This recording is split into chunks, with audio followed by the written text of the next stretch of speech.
Next on Worcester News Tonight, Massachusetts State Police helped rescue lost hikers twice in a weekend. Plus, a unique program at a Central Mass driving school teaches students how to drive in New England weather. Good evening. Thank you for joining us. I'm Olivia Lemon. The founder and executive director for the Institute for International Sports, Dan Doyle, was convicted Monday on 18 charges, including embezzlement. Prosecutors say he ran the institute as a personal piggy bank. Doyle is a Worcester native. Prosecutors in Rhode Island say he took more than $1 million from the institute to pay for things like school tuition and plastic surgery. Doyle is also the founder of the New England Basketball Hall of Fame. It has held induction ceremonies in Worcester in recent years. Monday's guilty verdict ended a 12-week trial. Doyle could face up to 205 years in prison. Massachusetts State Police rescued two groups of hikers over the weekend in two separate missions. The Air Wing unit found the first group in Princeton, the second in Sturbridge. Police say the incident should serve as a warning for all hikers. Our Catherine Andrioli explains.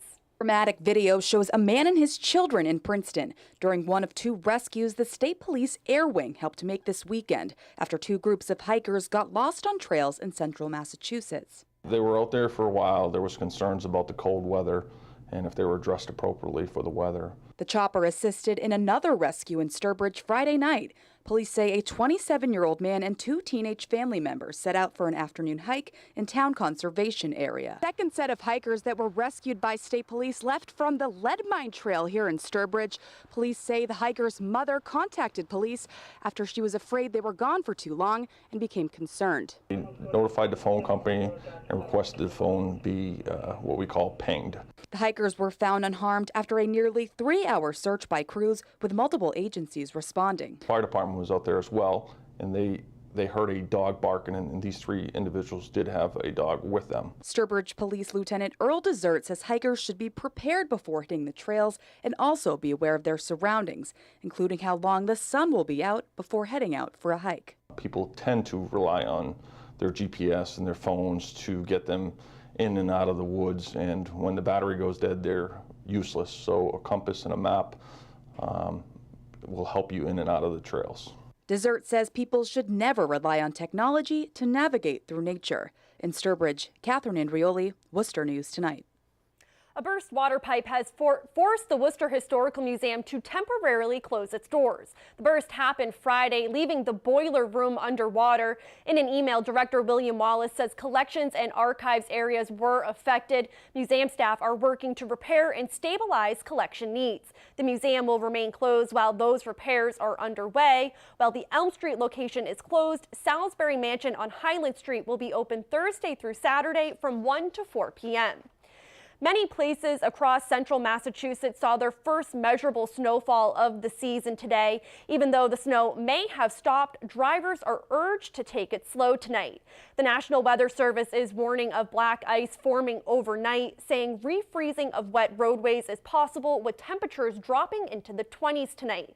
As you can see, the roads here in Worcester are still wet and in some places still covered with snow. The National Weather Service says patches of black ice could affect the morning commute. Multiple accidents were reported earlier today during the commute. Here in Worcester, it was a long morning for DPW crews working to keep the roads clean. Our Andy Madison has the details. For some across Massachusetts, it was a long morning commute due to Monday's snowfall. On 290 West, this tractor trailer jackknifed near Auburn, closing the left lane. The snow had dozens of city crews out early treating the roads with salt and sand before the morning rush. It got cold in the road, especially once the traffic starts, it gets very slick. So we got to get material down before it freezes. Worcester's plows were ready, but weren't used this morning because the snowfall was light. Crews took turns covering all the main roads and streets throughout the city. Salting mostly to begin with. Now they got sand trucks going out now doing the residential areas. Trying to cover as much ground as possible in a short amount of time. The sand and salt has kept the city safe, and we've been able to get by, I think, with a minimal amount of trouble. This season, the city's Department of Public Works has some new equipment to deal with snow and ice. In addition to snowplows and salters and sanders, some trucks will focus specifically on de-icing streets. They also have liquid pre-treat capabilities, tanks to spread liquid, and those will be used in certain events when, depending on temperatures and pavement temperatures and air temperatures. Today, crews only had to worry about snow in what might be considered a trial run for the winter season. The big test will come when ice gets thrown into the mix. This is just the beginning. Andy Madison, Worcester News Tonight. We're getting an up-close look at some of the damage left behind by Saturday's 10-alarm fire in Cambridge. Crews worked to clean up and tear down unsafe buildings while the search for the cause of the fire is underway. Assistant Fire Chief Gerard Mahoney says they believe the fire started in or near an adjacent building under renovation. Close to a dozen buildings are damaged and more than 100 people are now without homes. Mahoney says he still can't believe how lucky it is everyone survived. It was the 17th anniversary of 6 firefighters in Worcester losing their lives, and I can't help but think that we had six brave firefighters from Worcester kind of looking over our shoulder on Saturday, because again, it's nothing short of a miracle. Investigators say determining the cause will likely take weeks. 2 Connecticut men have been charged in connection to a man found dead in a burned-out home in Fitchburg. Crews responded to a 2-alarm fire inside this home on Laurel Street late Saturday night. The victim was found dead on the 3rd floor with his hands tied behind his back. Ramon Milan and Jose Crespo of Bridgeport, Connecticut are facing assault and battery and arson charges, but authorities say those charges could be upgraded to murder. Police believe the motive in the crime was robbery. At least 2 other people were tied up, but they managed to escape. The Worcester County District Attorney's Office has identified the victim as 24-year-old Kevin Cabrera of Fitchburg.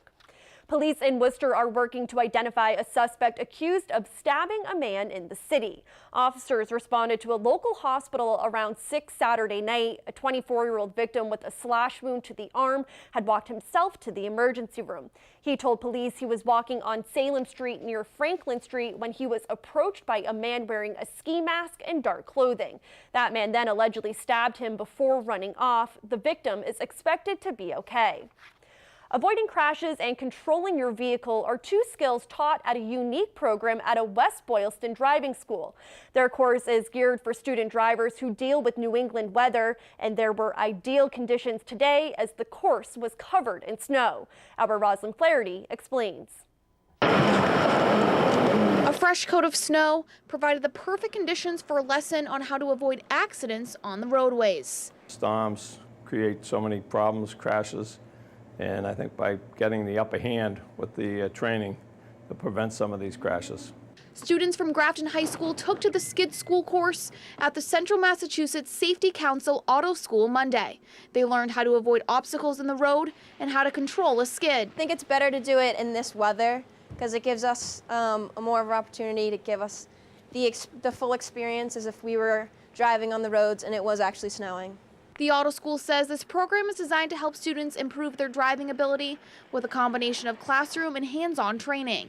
You might see it once or twice, but what we do is we go over it again and again with the students until they're pretty proficient in it and that they have the confidence to control it. The program has been planned for more than 6 weeks. Tim Cooney is the president of the CMSC Auto School. He says Monday's weather could not have been better, and it's important to learn how to avoid an accident in a controlled environment. For them to lose a car out of control on a highway, they could hit cars on either side of them. Grafton's Madison Powers has only had her license for a month and says this is her first time driving in the snow. Today, driving to school was kind of rough with the weather. Powers says this experience makes her feel much safer avoiding a dangerous situation. This morning when I did put on my brakes, they kind of my car skidded like it would do in snow, and now I know what to do when that happens.